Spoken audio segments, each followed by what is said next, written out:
वैश्विक मंच पर भारत जिस एक नए अवतार के रूप में जाना जा रहा है, कुछ लोगों को यह अच्छा नहीं लगता। जहां पूरा देश आज गौरव की अनुभूति कर रहा है कि आजादी के अमृत महोत्सव के बाद अमृत काल में नई उपलब्धियों के साथ भारत दुनिया के अंदर जाना जा रहा है, तब इन उपलब्धियों को कहीं न कहीं कमजोर करने के लिए उनके द्वारा भारतीयता, भारत की सनातन परंपरा पर उंगली उठाने का प्रयास हो रहा है, विरासत को अपमानित करने का प्रयास हो रहा है, विरासत के प्रति समाज की दृष्टि को कमतर करने का कुत्सित प्रयास हो रहा है। लेकिन इनसे सब भूल गए कि जो सनातन नहीं मिटा था, रावण के अहंकार से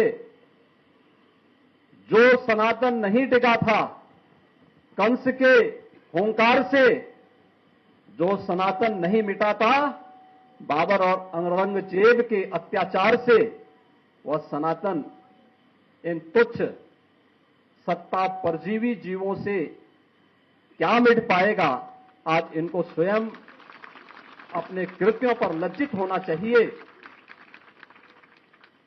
मानवता का धर्म जो सनातन धर्म है, उस पर उंगली उठाने का मतलब मानवता को संकट में डालने का कुत्सित प्रयास। याद करिए, दुनिया की कौन सा ऐसा मत, मजहब और संप्रदाय है जिसको उसके संकट के समय पलक पावड़े बिछा करके उसके स्वागत के लिए सनातन धर्मावलंबियों ने उनकी सुरक्षा और उनके संरक्षण का कार्य न किया हो।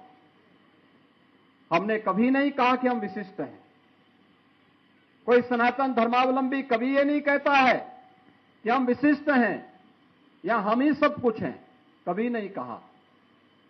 हमने तो कहा एकम सद विप्रा बहुधा वदंती, सत्य एक है और विद्वान लोग उसको अलग अलग, महापुरुष लोग उसको अलग अलग भावों से देखते हैं, अलग अलग रास्ते से इसका अनुकरण करते हैं।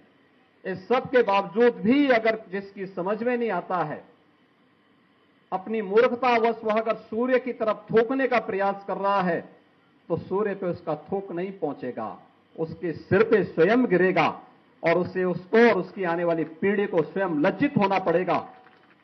हमें भारत की परंपरा पर गौरव की अनुभूति करनी चाहिए। दुनिया को मानवीय कल्याण के मार्ग पर चलने वाली, प्रेरणा देने वाले सनातन धर्म की परंपरा पर गौरव की अनुभूति करनी चाहिए। ये भारत की राष्ट्रीयता का प्रतीक है, भारत को एक नई प्रेरणा देने का माध्यम है, दुनिया के अंदर मानवता के कल्याण का मार्ग प्रशस्त करने वाला माध्यम बनता है। और यही कारण है कि आजादी के अमृत महोत्सव के उपरांत अमृत काल के प्रथम वर्ष में जब भारत दुनिया का G20 के देशों का प्रतिनिधित्व प्रधानमंत्री मोदी जी के नेतृत्व में कर रहा है, तो भारत ने G20 का थीम भी दिया वसुधैव कुटुंबकम का। याद करिए, दुनिया जिस शब्द के तात्विक बोध को समझने में हो सकता है कि कहीं कोई कमी रह गई हो, लेकिन भारत हजारों वर्षों से इस बात को मानता रहा है, उस बात को अंगीकार करता रहा है। और जब भारत को अपनी इन उपलब्धियों पर गौरव की अनुभूति होनी चाहिए, हर भारतवासी जब इन मुद्दों को लेकर के एकजुट होकर के, भारत की 140 करोड़ की आबादी जब भारत के यशस्वी नेतृत्व में आगे बढ़कर के एक साथ कार्य करेगा, तो भारत को दुनिया की सबसे बड़ी ताकत के रूप में उभरने से कोई रोक नहीं सकता है। लेकिन जो लोग भारत की प्रगति और भारत की समृद्धि जिनको अच्छा नहीं लगता, वे लोग कुछ न कुछ व्यवधान पैदा करने का प्रयास करेंगे।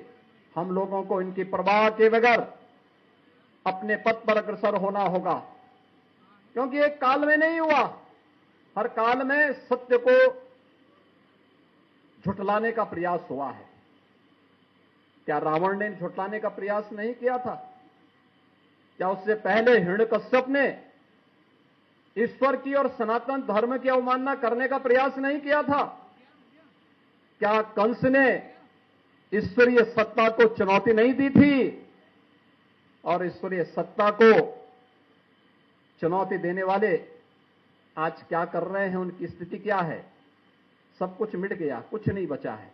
लेकिन ईश्वर जैसे सत्य है, शाश्वत है, ऐसे सनातन धर्म भी सत्य है, शाश्वत है। हमें सत्य और शाश्वतता को सदैव अंगीकार करके सकारात्मक भाव के से आगे बढ़ना चाहिए।